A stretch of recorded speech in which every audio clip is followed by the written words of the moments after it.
Good afternoon. 24 എല്ലാ പ്രേക്ഷകർക്കും ഇന്ന് സംഭവിച്ചതിലേക്ക് സ്വാഗതം. ആദ്യം ലോക്സഭാ തെരഞ്ഞെടുപ്പ് വാർത്തകളിലേക്കാണ്. ICL FinCorp 24 ഇലക്ഷൻ സമർപ്പിക്കുന്നത് ICL FinCorp, the intelligent choice. Powered by Asset, responsibly yours. Plaza Premium Gold, the universe's finest ice cream. in association with Durashine Roof and Wall Sheets. ഒരു Tata blue scope steel ഉൽപ്പന്നം. ACCA CMA CA പഠിച്ച് ജയിക്കാനുള്ള ശരിയായ മാർഗം. എലാൻസ് 0% പണിക്കൂലി, 100% സന്തോഷം. അൽ മുക്തദിർ jewellery group, India, UAE.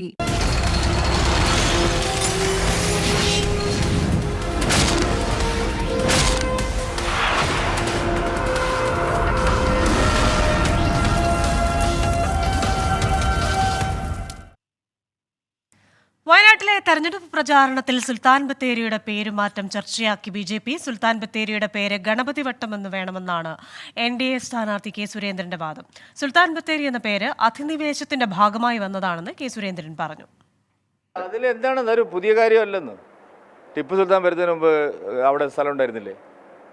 Tipu Sultan വരുന്നതിന് വേണ്ടി അവിടെ ആ ക്ഷേത്രം ഉണ്ടായിരുന്നില്ലേ? ടിപ്പു സുൽത്താൻ വരുന്നതിന് മുമ്പ് ആക്രമിക്കുന്നതിന് മുമ്പ് അവിടുത്തെ ജനങ്ങളുണ്ടായിരുന്നില്ലേ? ആ സ്ഥലത്തിനൊരു പേരുണ്ടായിരുന്നില്ലേ? എന്താണ് ടിപ്പു സുൽത്താൻ അവിടെ വയനാട്ടുകാർക്ക് പ്രാധാന്യം? ആ സ്ഥലത്തിൻ്റെ പേര് ഗണപതി വട്ടം എന്നായിരുന്നു. അതേ ഞാൻ പറഞ്ഞുള്ളൂ. എന്തിനാണ് UDF-ഉം LDF-ഉം ടിപ്പു സുൽത്താൻ്റെ പിന്നാലെ പോകുന്നത്? ടിപ്പു സുൽത്താൻ മലയാളികൾക്ക്, കേരളീയർക്ക് വേണ്ടപ്പെട്ട ആളാണോ?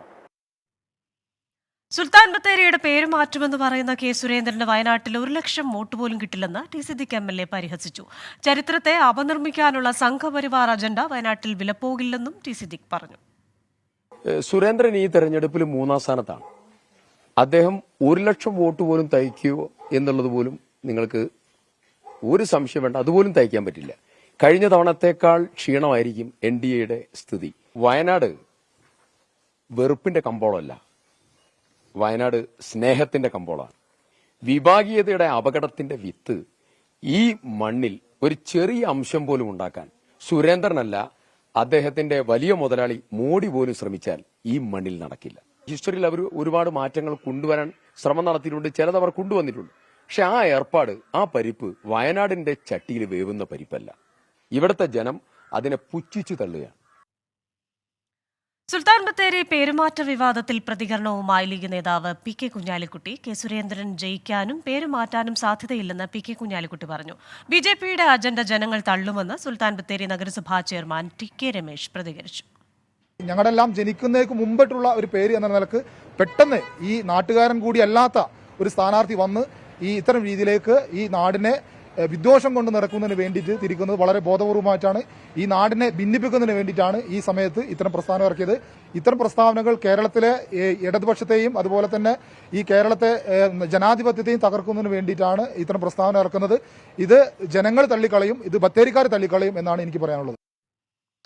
വിവരങ്ങളുമായി വയനാട്ടിൽ നിന്ന് ചേരുന്നത് സുർജിത്ത് അയ്യപ്പത്താണ്. സുർജിത്ത്, കേരളത്തിൽ അങ്ങനെ കേട്ടുകേഴ്വിയില്ലാത്ത കാര്യമാണ് ഇത്തരത്തിലുള്ള പേരുമാറ്റം. കെ സുരേന്ദ്രൻ നടത്തുന്ന ഒരു പ്രസ്താവന മിനിറ്റുകൾക്കകം അത് കത്തിപ്പടർന്നൊരു വിവാദമായി മാറുന്നു, പ്രതികരണങ്ങൾ വരുന്നു. വയനാട്ടിൽ ആരാണിപ്പോൾ വട്ടത്തിലാകാൻ പോകുന്നത്? എന്തായാലും ഇതൊരു തെരഞ്ഞെടുപ്പ് പ്രചാരണത്തിൽ വലിയ വിഷയമായി മാറിയിരിക്കുകയാണ് ഈ ഗണപതി വട്ടം എന്നുള്ള പേര്. സുൽത്താൻ ബത്തേരിക്ക് അങ്ങനെ ഒരു പേര് ചരിത്രത്തിൽ ഉണ്ടായിരുന്നുവെന്നും ആ പേര് പുനഃസ്ഥാപിക്കും എന്നുള്ളതാണ് കെ സുരേന്ദ്രൻ പ്രസ്താവിച്ചത്. സ്വാഭാവികമായും അതിനെതിരെ വലിയ രീതിയിലുള്ള പ്രതികരണങ്ങൾ വരുന്നുണ്ട്. അതായത് ആദ്യം പ്രതികരിച്ചത് ടി സിദ്ദിഖ് MLA ആണ്. അദ്ദേഹം പറയുന്നത് ഇത് തെരഞ്ഞെടുപ്പ് ലക്ഷ്യമിട്ടുകൊണ്ടുള്ള ഒരു ധ്രുവീകരണ ലക്ഷ്യമാണ് എന്നുള്ള ആരോപണമാണ് ടി സിദ്ദിഖ് MLA ഉന്നയിക്കുന്നത്. എന്തായാലും അത്തരത്തിൽ MP ആയാലേ പേര് മാറ്റാൻ കഴിയുകയുള്ളൂ. MP ആകാൻ ഒരു സാധ്യതയും സുരേന്ദ്രനില്ല. 3-ാം സ്ഥാനത്തേക്ക് തള്ളപ്പെടും സ്ഥാനാർത്ഥി. 1 ലക്ഷം വോട്ടുകൾ പോലും സുരേന്ദ്രൻ ലഭിക്കില്ല എന്നുൾപ്പെടെയുള്ള കാര്യങ്ങൾ ടി സിദ്ദിഖ് MLA പറയുന്നുണ്ട്. അതോടൊപ്പം തന്നെ നഗരസഭാ ചെയർമാൻ ഉൾപ്പെടെയുള്ളവർ പ്രതികരിച്ചിട്ടുണ്ട്. ഈ TK രമേശ് ഉൾപ്പെടെയുള്ളവർ പ്രതികരിക്കുന്നത് ഇത് ഈ സമാധാനമായി നിൽക്കുന്ന ജനസമൂഹമാണ് സുൽത്താൻ ബത്തേരി. ഇത് അവരിലേക്ക് ബോധപൂർവം ഭിന്നിപ്പുണ്ടാക്കുക എന്നുള്ള ലക്ഷ്യത്തിന്റെ ഭാഗമായാണ് ഇത്തരത്തിൽ പ്രസ്താവന നടത്തുന്നത് എന്നുള്ള ആരോപണമാണ് അദ്ദേഹം ഉന്നയിക്കുന്നത്. മാത്രമല്ല സംസ്ഥാന തലത്തിലെ സംസ്ഥാന നേതാക്കളടക്കം ഈ വിഷയവുമായി ബന്ധപ്പെട്ട പ്രതികരണവുമായി രംഗത്ത് എത്തിയിട്ടുണ്ട്. എന്തായാലും ഇതിന്റെ ഒരു ചരിത്ര പശ്ചാത്തലം എന്ന് പറയുന്നത് നേരത്തെ ഇത് ജൈന സംസ്കാരത്തിന് വലിയ പ്രാധാന്യമുള്ള പ്രദേശമാണ് ആയിരുന്നു ഇത്. ആ ഘട്ടത്തിൽ ഹന്നരട് ബീതി, അതായത് 12 ജൈന തെരുവുകളുള്ള പ്രദേശം എന്നുള്ള തരത്തിലാണ് ഇത് അറിയപ്പെടുന്നത്. പിന്നീട് കുറുമ്പ്രനാട് രാജവംശം ഇവിടെ ഭരണം നടത്തി. ആ കാലയളവിൽ പാറയ്ക്ക് മീതേൽ എന്ന് പറയുന്ന സ്ഥലമായിരുന്നു ഈ മേഖല. അത് ആ സമയത്ത് ആ രാജവംശം തന്നെയാണ് ഗണപതി ക്ഷേത്രം ഇവിടെ സ്ഥാപിക്കുന്നത്. അതിന്റെ ചുറ്റുമുള്ള പ്രദേശത്തെ ഗണപതി വട്ടം എന്ന പേരിൽ അറിയപ്പെട്ടിരുന്നു. പിന്നീട് ഈ ടിപ്പു സുൽത്താന്റെ പടയോട്ടമുണ്ടായി. ആ പടയോട്ടമുണ്ടായ ഘട്ടത്തിൽ സുൽത്താന്റെ ആയുധപ്പുര എന്ന് അർത്ഥം വരുന്ന സുൽത്താൻസ് ബാറ്ററി എന്ന് ബ്രിട്ടീഷുകാർ വിളിച്ചു. അതിന്റെ തുടർച്ചയായാണ് അത് വാമൊഴി വഴക്കം പോലെ സുൽത്താൻ ബത്തേരിയായി പിന്നീട് മാറുകയും ഇപ്പോൾ ആ പേരാണ് സുൽത്താൻ ബത്തേരി എന്നുള്ള പേരാണ് നിലവിലുള്ളത്. അതിന് ഒരു തരത്തിലുള്ള മാറ്റവും വരുത്താൻ അനുവദിക്കുകയില്ല, അങ്ങനെ ഒരു നീക്കം ഉണ്ടാകില്ല എന്നുള്ള തരത്തിലുള്ള ഒരു അഭിപ്രായമാണ് പൊതുവെ നഗരസഭാ ചെയർമാൻ ഉൾപ്പെടെയുള്ള ആളുകൾ ഉന്നയിക്കുന്നത്. എന്തായാലും ഇത് തെരഞ്ഞെടുപ്പ് ഘട്ടത്തിൽ ഒരു രാഷ്ട്രീയ വിവാദമാക്കി ഉയർത്തുക എന്നുള്ള ഉദ്ദേശമാണ് BJP സംബന്ധിച്ചുള്ളത്. അത് അത്തരത്തിൽ ആണ്, അതിന്റെ ഒരു തുടർച്ചയാണ് ഇങ്ങനെ ഒരു പ്രസ്താവന വന്നിരിക്കുന്നത്. എന്തായാലും ഇത് മറ്റ് കക്ഷികളും ഏറ്റെടുത്തിരിക്കുന്നു. സ്വാഭാവികമായും വരും ദിവസങ്ങളിലും ഇത് വലിയ അളവിലുള്ള ചർച്ചയിലേക്ക് വഴിമാറാനുള്ള സാധ്യതയാണ് കാണുന്നത്. സുൽത്താൻ ബത്തേരിയുടെ പേരുമാറ്റം ഒരു രാഷ്ട്രീയ വിഷയമായി ഉന്നയിക്കാനുള്ള BJPയുടെ ശ്രമം, അതുമായി ബന്ധപ്പെട്ട പ്രതികരണങ്ങൾ, സ്ഥലത്തിന് പേര് വന്ന ചരിത്രം, ഇവയാണ് സുർജിത് അയ്യപ്പത്ത് വയനാട്ടിൽ നിന്ന് റിപ്പോർട്ട് ചെയ്തത്. കോട്ടയത്തെ ഇടത് സ്ഥാനാർത്ഥിയുടെ പര്യടനത്തിൽ പങ്കെടുക്കാൻ തൊഴിലുറപ്പ് തൊഴിലാളികൾക്ക് നിർദ്ദേശം. ജോലിക്ക് കയറിയ ശേഷം പര്യടനത്തിന് പോകണമെന്നാണ് വിജയപുരത്തെ 9-ാം വാർഡിലെ തൊഴിലുറപ്പ് തൊഴിലാളികൾക്ക് ലഭിച്ച നിർദ്ദേശം. പഞ്ചായത്ത് അംഗത്തിന്റെ നിർദ്ദേശം തൊഴിലുറപ്പ് മെയ്റ്റ് വാട്സപ്പ് ഗ്രൂപ്പിൽ അറിയിക്കുകയായിരുന്നു. എന്നാൽ പര്യടനത്തിന് പോകാതെ തൊഴിലാളികൾ ജോലിക്ക് കയറി. എല്ലാ തൊഴിലുറപ്പ് തൊഴിലാളികളുടെയും ശ്രദ്ധയ്ക്ക്, നാളെ നമുക്ക് രാവിലെ സൈറ്റിൽ പോയി ഫോട്ടോ എടുത്ത് വിടാം കേട്ടോ. എന്നിട്ട് പണിക്കിറങ്ങണ്ട, ഉച്ച കഴിഞ്ഞ് മാത്രം പണിക്കിറങ്ങിയാൽ മതി. നാളെ തോമസ് ചാഴിക്കാടന് സ്വീകരണം കൊടുക്കണമെന്ന് പറഞ്ഞിരുന്നു, മെമ്പർ വന്ന് പറഞ്ഞായിരുന്നു കേട്ടോ. ഈ പാവപ്പെട്ട തൊഴിലാളികളെ രാഷ്ട്രീയവൽക്കരിക്കുന്ന ഇടതുപക്ഷ നേതാക്കൾക്ക് ഇതൊരു താക്കീതാണ്. ഞങ്ങൾ പരാതി കൊടുക്കും. ഇതിനു മുമ്പും ഇവരുടെ ഇടയിൽ നിന്ന് ഈ തൊഴിലുറപ്പ് തൊഴിലാളികളെ ഇത്തരം രാഷ്ട്രീയ പരിപാടികൾ പങ്കെടുപ്പിക്കുന്ന നിരവധി പ്രവർത്തനങ്ങൾ നടന്നിട്ടുണ്ട്. അതിനെല്ലാം നമ്മൾ തടയിട്ടിട്ടുണ്ട്. ഇനി മുന്നോട്ട് ഇതൊരു കർശന നിർദ്ദേശം എന്നുള്ള കാര്യത്തിൽ സംശയമില്ല. വിശദാംശങ്ങളുമായി കോട്ടയത്ത് നിന്ന് ചേരുന്നത് ടോബി ജോൺസണാണ്. ടോബി, ഈ ഫോട്ടോ എടുത്ത് ഗ്രൂപ്പിൽ ഇട്ടാൽ മതി, അതിനുശേഷം സ്ഥാനാർത്ഥിയുടെ പര്യടനത്തിൽ പങ്കെടുക്കണമെന്ന നിർദ്ദേശം, അതിൻ്റെ ശബ്ദരേഖയാണ് ഇപ്പോൾ കേട്ടത്. ശരിക്കും എന്താണിത്? സാധാരണഗതിയിൽ നമ്മൾ ഈ ഉടായ്പ എന്നൊക്കെ വിളിക്കുന്ന സംഭവമാണല്ലോ ഇത്. അതായത് ഒരു ജോലിക്ക് പോകുമ്പോൾ ആ ജോലി ചെയ്യാതെ മറ്റൊരു കാര്യത്തിൽ പോകുന്നു, അതിന് ഫോട്ടോ എടുത്തൊരു തെളിവെന്ന നിലയിൽ ഇടുന്നു എന്നൊക്കെ നമ്മൾ അങ്ങനെയല്ലേ വിളിക്കുന്നത്. ഈ തെരഞ്ഞെടുപ്പ് കാലത്ത് തെരഞ്ഞെടുപ്പ് മാനദണ്ഡങ്ങളുടെ കൃത്യമായ ലംഘനമല്ലേ ഇത്?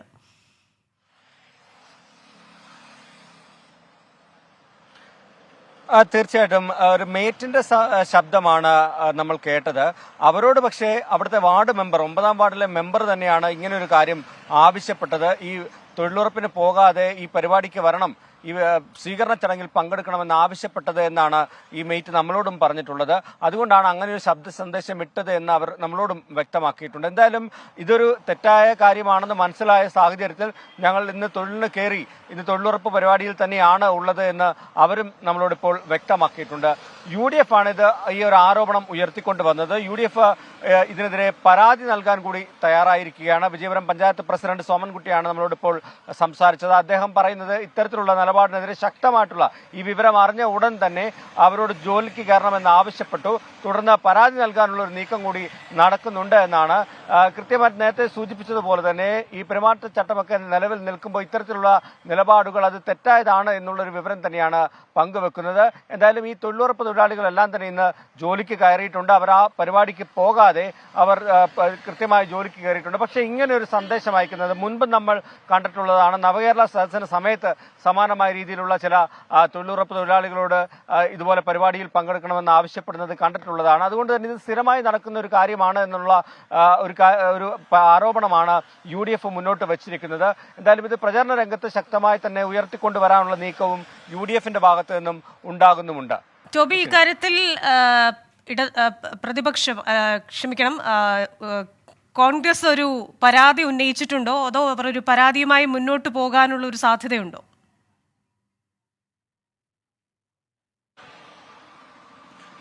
UDF പരാതിയുമായിട്ട് മുന്നോട്ട് പോകാൻ തന്നെയാണ് തീരുമാനിച്ചിരിക്കുന്നത്. അല്പസമയം മുമ്പ് നമ്മൾ കേട്ടത് വിജയപുരം പഞ്ചായത്ത് പ്രസിഡന്റിന്റെ പ്രതികരണമാണ്. അദ്ദേഹം തന്നെ വ്യക്തമാക്കിയിട്ടുണ്ട്, ഈ ഒരു വിഷയം അറിഞ്ഞ ഉടൻ തന്നെ തൊഴിലാളികളോട് ഇങ്ങനെ പരിപാടിയിൽ പങ്കെടുക്കരുത്, നിങ്ങൾ തൊഴിൽ സമയത്ത് തൊഴിലെടുക്കുക തന്നെ ചെയ്യണം, അതിന് വിരുദ്ധമായിട്ടുള്ള നിലപാടുകളിലേക്ക് പോകരുതെന്ന് നിർദ്ദേശം നൽകി. അതിന്റെ അടിസ്ഥാനത്തിൽ അവർ ജോലിക്ക് കയറി. പക്ഷേ ഇതൊരു രാഷ്ട്രീയ ഇടപെടലാണ്. അതുകൊണ്ട് തന്നെ ഇതിനെ രാഷ്ട്രീയമായി നേരിടാനുള്ള നീക്കം കൂടി ഈ UDFന്റെ ഭാഗത്തു നിന്നും കോൺഗ്രസിന്റെ ഭാഗത്തു നിന്നും ഉണ്ടാവുന്നുണ്ട്. അങ്ങനെയാണ് ഈ ഒരു പരാതി തെരഞ്ഞെടുപ്പ് കമ്മീഷന് നൽകാനുള്ള ഒരു നീക്കം ഇപ്പോൾ UDFും അതുപോലെ തന്നെ കോൺഗ്രസും സ്വീകരിച്ചിട്ടുള്ളത്. വിജയപുരം പഞ്ചായത്ത് പ്രസിഡന്റ് തന്നെ ആ കാര്യം നമ്മളോട് പറയുകയും ചെയ്തു. എന്തായാലും നടപടിയുമായി മുന്നോട്ട് പോകാൻ തന്നെയാണ് UDF തീരുമാനിച്ചിട്ടുള്ളത്. ശരി, കോട്ടയത്ത് നിന്ന് വിശദാംശങ്ങൾ നൽകിയത് ടോബി ജോൺസണാണ്. കായംകുളത്ത് വിഭാഗീയതയെ തുടർന്ന് ജില്ലാ പഞ്ചായത്ത് അംഗത്വം രാജിവെച്ച CPIM പ്രാദേശിക നേതാവ് വിപിൻ സി ബാബുവിന്റെ കത്തിൽ വെട്ടിലായി നേതൃത്വം. 2001 സത്യൻ കൊലക്കേസ് പാർട്ടി ആലോചിച്ചു ചെയ്തെന്നാണ് ആരോപണം.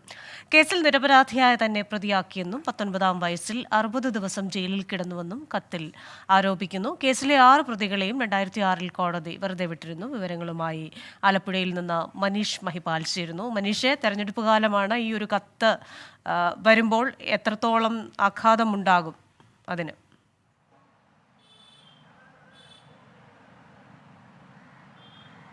ക്രിസ്റ്റീന, തെരഞ്ഞെടുപ്പിന് ദിവസങ്ങൾ മാത്രം ബാക്കി നിൽക്കുകയാണ് കായംകുളത്ത് ഇത്തരത്തിലൊരു വിവാദം പുകയുന്നത്. പ്രത്യേകിച്ചും കഴിഞ്ഞ ലോക്സഭാ തെരഞ്ഞെടുപ്പിലടക്കം LDFന് വലിയ മുൻതൂക്കമുള്ള ഏറ്റവും കൂടുതൽ വോട്ടുകൾ കിട്ടിയ 2 പ്രദേശമാണ്. ഒന്ന് ചേർത്തലയും മറ്റൊന്ന് കായംകുളവും. കായംകുളത്ത് പാർട്ടിയുടെ ശക്തി കേന്ദ്രമാണ്, പ്രത്യേകിച്ചും പത്തിയൂർ പഞ്ചായത്തൊക്കെ. ആ പത്തിയൂർ പഞ്ചായത്തിൽ 15 വർഷം പഞ്ചായത്ത് പ്രസിഡന്റായിട്ടിരുന്ന വിപിൻ സി ബാബുവിൻ്റെ അമ്മ പ്രസന്നകുമാരി അടക്കമാണ് രാജി സന്നദ്ധത അറിയിച്ചിട്ടുള്ളത്. നിലവിൽ രാജി അറിയിച്ചിട്ടുള്ളത്.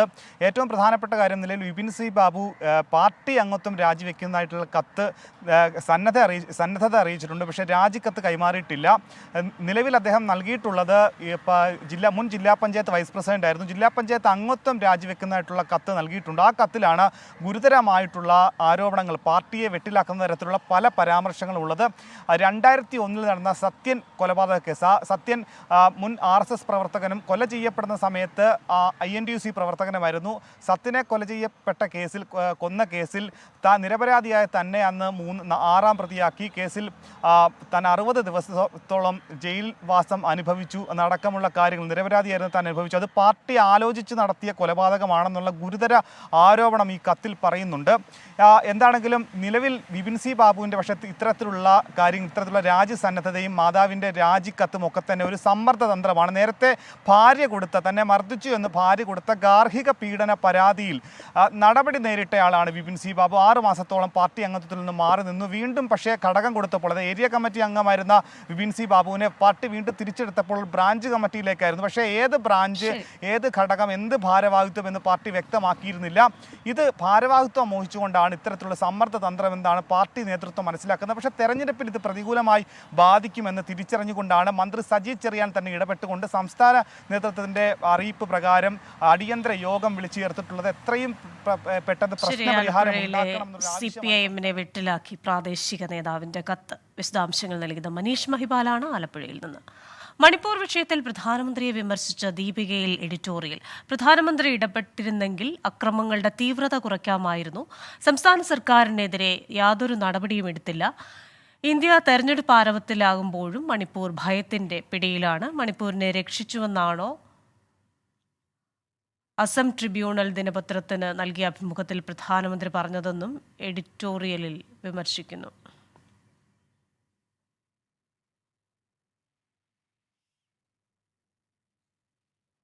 മുണ്ടൂർ കുമ്മാട്ടിക്കിടെ വോട്ട് അഭ്യർത്ഥിക്കാനെത്തി LDF സ്ഥാനാർത്ഥി A. വിജയരാഘവൻ. ഏജൻസി സർവേകളേക്കാൾ വിശ്വാസം ജനങ്ങളുടെ സർവേയിലെന്ന് A. വിജയരാഘവൻ പറഞ്ഞു. വോട്ടെണ്ണി കഴിയുമ്പോൾ സർവേ ഫലം അപ്രസക്തമാകും. പാലക്കാട് മണ്ഡലത്തിൽ നിന്ന് ഇത്തവണ വിജയിക്കാൻ പോകുന്നത് LDF ആണെന്നും അദ്ദേഹം പറഞ്ഞു. 24 പ്രീ പോൾ സർവേ ഫലങ്ങളുടെ പശ്ചാത്തലത്തിലാണ് പ്രതികരണം. നിഖിൽ പ്രമേഷ് തയ്യാറാക്കിയ റിപ്പോർട്ടിലേക്ക്. മുണ്ടൂർ കുമ്മാട്ടി പാലക്കാട്ടുകാരെ സംബന്ധിച്ച് ഒഴിവാക്കാനാകാത്ത ഒരു ആഘോഷമാണ്. ആഘോഷം നടക്കുന്നതിനിടയിൽ തന്നെ തെരഞ്ഞെടുപ്പ് പ്രചരണങ്ങളും വളരെ സജീവമായി പുരോഗമിക്കുകയാണ്. ഇപ്പോൾ ശ്രീ A. വിജയരാഘവൻ നമ്മളോടൊപ്പം ചേരുന്നുണ്ട്. ഒരുപാട് ആളുകളെ കാണാൻ പറ്റും ഇത്തരം സ്ഥലങ്ങളിലേക്ക് വരുമ്പോൾ. എന്താണ് വോട്ടർമാരുടെ ഒരു പ്രതികരണം ഈ വേലയ്ക്കിടെ? തീർച്ചയായിട്ടും വളരെ ആവേശകരമായ പ്രതികരണമാണ്. വളരെയേറെ നമ്മുടെ ഇടതുപക്ഷ പ്രവർത്തകർ സജീവമായി പങ്കെടുക്കുന്ന ഒരു ആഘോഷമാണിത്. ഒരു നാടിൻ്റെ എല്ലാ നന്മകളുടെയും ഒരു വലിയ പ്രകടിത രൂപമാണ് യഥാർത്ഥത്തിൽ ഈ ഉത്സവം. അതോടൊപ്പം മുണ്ടൂരിൻ്റെ എല്ലാ തനിമയും ഈ ഉത്സവത്തിലുണ്ട്, പാലക്കാടിൻ്റെ എല്ലാ നന്മയും ഈ ഉത്സവത്തിലുണ്ട്. അങ്ങ് മുൻപ് ഒരുപാട് തവണ വന്നിട്ടുണ്ടോ ഇവിടെ? ഉത്സവത്തെ റോട്ടിൽ വെച്ച് കാണാൻ ചെയ്തിട്ടുള്ളൂ, അമ്പലത്തിൽ ഈ വഴിക്ക് കയറിയില്ല. ഒരു ഉത്സവങ്ങൾ നടക്കുന്ന സന്ദർഭങ്ങളിൽ പലപ്പോഴും നമ്മൾ റോഡ് പാസ് ചെയ്ത് മുണ്ടൂർ വഴി കടന്നു പോയിട്ടുണ്ട്. ഇന്നലെ 24-ന്റെ മെഗാ പ്രീപോൾ സർവേ പുറത്തു വന്നിരുന്നു. ആ സർവേയിൽ പറയുന്നത് അങ്ങ് 2ാം സ്ഥാനത്തേക്ക് പിന്തള്ളപ്പെടുമെന്നാണ്. 36.9% വോട്ടാണ് ലഭിക്കുക. എങ്ങനെയാണ് അങ്ങ് ആ സർവേനെ കാണുന്നത്? അത് പല മാധ്യമങ്ങൾ പല സർവേ നടത്തും, പല റിസൾട്ടുകൾ കൊണ്ടുവരും, അവസാനം ജനങ്ങളൊരു റിസൾട്ട് ഉണ്ടാവും. അതായിരിക്കും യഥാർത്ഥ റിസൾട്ട്.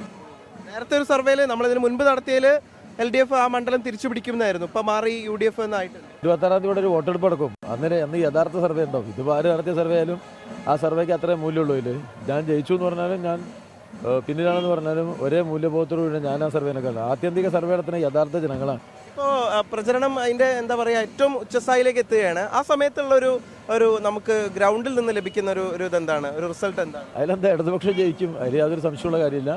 ഇടതുപക്ഷത്തിന് ജയിക്കാനുള്ള വോട്ടുള്ളൊരു മണ്ഡലമാണ്, അപ്പോൾ അതുകൊണ്ട് ജയിക്കുന്നേ ചെയ്യും.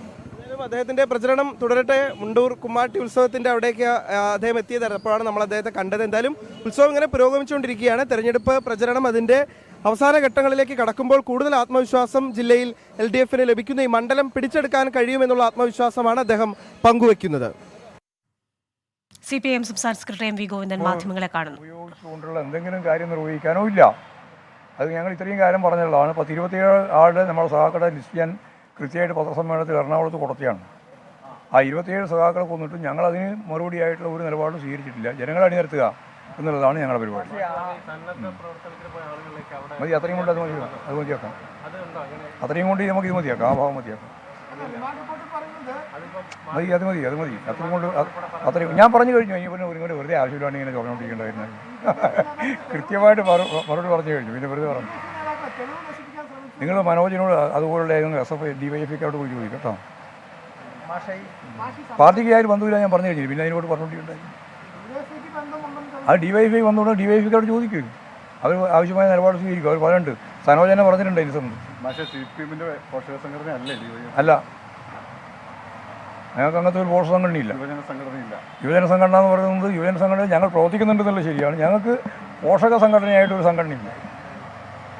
അതിൽ കോൺഗ്രസിനൊക്കെ ആയിട്ടുള്ളൂ, യൂത്ത് കോൺഗ്രസ്സൊക്കെ അവരെ പോഷക സംഘടന. അത് നമുക്ക് ആലോചിക്കാം, അത് നോക്കാം കേട്ടോ. അത് പറഞ്ഞു ഞാൻ, അത് പരിശോധിക്കാണ്ടെങ്കിലും നോക്കാമെന്ന്. വെറുതെ ആവശ്യമില്ലാണ്ട് ഈ ഇലക്ഷൻ വരും. നിൻ്റെ ഏത് പത്രം? മനോരമയാണ്, മാതൃഭൂമിയാണ്. നിങ്ങൾ രാഷ്ട്രീയമാണ് കളിച്ചുകൊണ്ടിരിക്കുന്നത്. ആ രാഷ്ട്രീയം കളിക്കാൻ ഞങ്ങൾക്ക് നേരമില്ല, സമയമില്ല. വെറുതെ ആവശ്യമില്ലാതെ ഇങ്ങനെ പറഞ്ഞുകൊണ്ടിരിക്കുക. സുൽത്താൻ ബത്തേരിയുടെ പേര് ഗണപതി വട്ടമാക്കാനാണ് സുരേന്ദ്രന്റെ നിർദ്ദേശം എന്ന് പറയുന്ന ഭാഷ. സുരേന്ദ്രൻ്റെ ഒരു ആഗ്രഹം ഇങ്ങനെ ഇന്ത്യയിലെ പുരാണ സംവിധാനങ്ങളുടെ ഭാഗമായിട്ടുള്ള പേര് നൽകാനും ചരിത്രപരമായ പേരുകൾ ഒഴിവാക്കാനുമുള്ള ശ്രമമാണ് നടന്നുകൊണ്ടിരിക്കുന്നത്. അത് ഫാസിസത്തിൻ്റെ ഭാഗമായിട്ടുള്ളൊരു കാര്യമാണ്. ഫാസിസം വരുമ്പോഴേ ചിലപ്പോൾ വരും. ജയിച്ചാൽ നടക്കൂല, ഫാസിസം വരണം. അല്ലാണ്ട് വെറുതെ ജയിച്ചു എന്നുള്ളതൊന്നും നടക്കാൻ പോകുന്നില്ല. നടക്കാത്ത കാര്യം ഇങ്ങനെ വിശദീകരിച്ചുകൊണ്ടിരിക്കുകയാണ്. കേരളത്തിൽ ഇതൊന്നും വിലപ്പോവില്ല. ഒരു ഗണപതി വട്ടമൊന്നും വിലപ്പോവില്ല.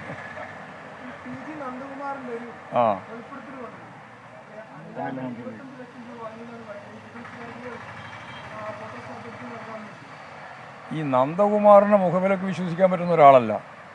പക്ഷേ നന്ദകുമാറിനെ പോലുള്ള ഒരാൾ പറയുന്നത് മുഴുവൻ തള്ളിക്കളയാൻ പറ്റില്ല. അതുകൊണ്ട് ഇത് സംബന്ധിച്ച് ആവശ്യമായ പരിശോധന നടക്കണം. രാജ്യരക്ഷയുമായിട്ട് ബന്ധപ്പെട്ട ചില രഹസ്യങ്ങൾ ഉൾപ്പെടെ ചോർത്തി കൊടുക്കുന്നതിന് വേണ്ടിയുള്ള ബോധപൂർവമായ പ്രവർത്തനം നടന്നു എന്നുൾപ്പെടെയുള്ള കാര്യങ്ങളാണ് വന്നിട്ടുള്ളത്. വന്ന കാര്യം വെച്ചുകൊണ്ട് വളരെ ഗൗരവപൂർണമായ പരിശോധന നടക്കേണ്ടതാണ് എൻ്റെ അഭിപ്രായം. 100% നന്ദകുമാറിനെ വിശ്വസിക്കാനും പറ്റില്ല. നന്ദകുമാറാണ് പറഞ്ഞത് എന്നുള്ളതുകൊണ്ട് ഇനി വല്ല വസ്തുതകളാണെങ്കിൽ നമ്മൾ തള്ളിക്കളയാൻ പറ്റില്ല. വിവിധ വിഷയങ്ങളിൽ മാധ്യമങ്ങളോട് പ്രതികരിക്കുകയായിരുന്നു MV ഗോവിന്ദൻ. വാർത്തകൾ തുടരുന്നു. അതിരപ്പള്ളി മലക്കപ്പാറ റോഡിൽ ആംബുലൻസ് കാട്ടാനകൾക്ക് മുന്നിൽപ്പെട്ടു. ഇന്നലെ വൈകുന്നേരമാണ് സംഭവം. ആംബുലൻസ് ഡ്രൈവർ ശബ്ദമുണ്ടാക്കിയാണ് ആനകളെ തുരത്തിയത്. വിവരങ്ങളുമായി തൃശ്ശൂരിൽ നിന്ന് ചേരുന്നത് അശ്വിൻ പാലാഴിയാണ്. അശ്വിൻ, പലപ്പോഴും കാട്ടാനകളെ കാണുന്ന ഒരു സ്ഥലമാണ്. ഇന്നലെ എന്താണ് സംഭവിച്ചത്?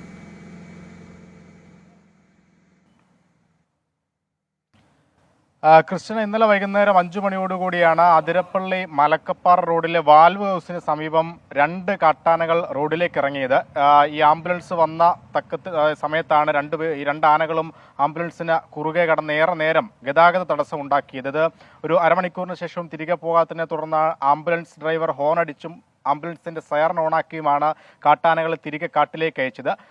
ഒരു 3 ദിവസം മുമ്പ് സമാനമായ സംഭവം ഇതേ റോഡിൽ ഉണ്ടായിരുന്നു. അതും ആംബുലൻസിന് മുന്നിലേക്കാണ് ഈ 2 കാട്ടാനകൾ തന്നെ ഇറങ്ങി വന്നത്. അന്നും വനം വകുപ്പ് ഉദ്യോഗസ്ഥരൊക്കെ എത്തിയാണ് ആനകളെ തിരികെ കയറ്റിയത്. അങ്ങനെ കഴിഞ്ഞ ഒരു 2 ആഴ്ചക്കാലമായി കാട്ടാനകൾ ഇതേ റോഡിലേക്ക് ഇറങ്ങുന്നതും ഗതാഗത തടസ്സം ഉണ്ടാക്കുന്നതും സ്ഥിരം സംഭവമായി മാറിക്കൊണ്ടിരിക്കുകയായിരുന്നു. അങ്ങനെ 2 വനം വകുപ്പ് ഉദ്യോഗസ്ഥരെ റോഡിൽ ഡ്യൂട്ടിക്ക് കയറ്റിയിരുന്നു. എന്തായാലും ആ അവസ്ഥ വീണ്ടും അതേ റോഡിൽ ഉണ്ടായിക്കൊണ്ടിരിക്കുന്നു എന്നുള്ളതാണ് നിലവിലെ സാഹചര്യം. ക്രിസ്റ്റിന, ശരി.